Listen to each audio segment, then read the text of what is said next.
Berriobeiti zendeak zonalde oso handia da, 10 herri gara, eta, klaro, errealitate horrek markatzen gaitu ekitaldiak eta zaila da hau moldatzen. Aurreko edizioan 250 biztanle lagun eman zuten izena.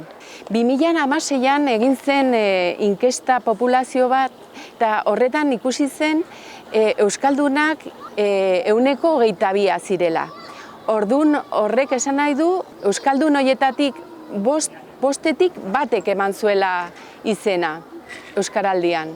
Euskaraldiaren lehenengo edizioa ilusioakin, ez?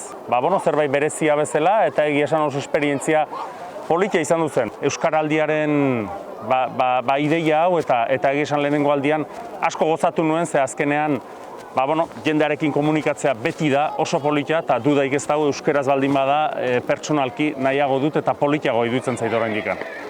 Bai, nik lehenengo edizioan Belarri Prest bezala eman nuen izena.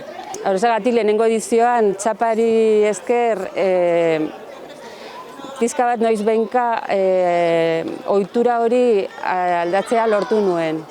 Lortu nahi duguna da aho bizi eta Belarri Prest jendea izena ematea. Baina horrez gain badugu lana ariguneak identifikatzeko. Arigune bat da euskeraz lasa hitz egiteko leku bat. Identifikatu ditugu zenbait taberna, ilapandegi, rokodromo bat, eskola, eta esan aldugu Berriobeitiko biztanle euskaldunei ara joan aldirela euskeraz ere arreta jasotzeko.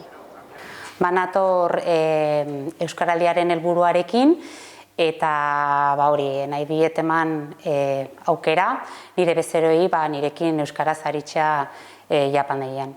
Aho bizi izateak erran nahi du euskara jakin behar duzula eta egoera proaktibo hartu behar duzula edozein lekutan euskaraz hitz egiteko eta promobitzeko. Eta Belarri Prest izatea esan nahi du prest zaudela zure ondoan euskaraz entzuteko eta ez oztopo bat izateko. Bai, aurten ere Belarri Prest bezala izena eman dut. Eta eskatuko nuke euskaldunei, aunque es complicado a veces, pues cuando nos pasamos al castellano, que hagan el esfuerzo de continuar hablando euskera. Artikaberri auzoan badago jende pilo bat euskalduna dela.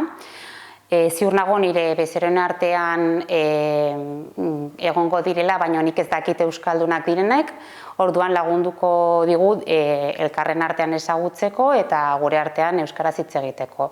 Ohartu behar dugulako, ze altxor daukagun eta bizitu behar dugulako eta dastatu behar dugulako dugun altxor horregatik guztiagatik animatzen dut alduen jende guztia saia dadila Euskaraldian parte hartzen eta urtetik urtera honekin indarra hartu dezan eta euskara gero eta gehiago ikus dezagun kaleetan, plazetan eta belaunaldi ere orduan eta gehiago entzuten baldugu orduan eta gehiago, nik uste bide horretan gaudela eta Euskaraldiak horretan ikaragarri laguntzen du. Aurreko edizioan eman zuten izena, aurten ere mesedez berriro izena emateko.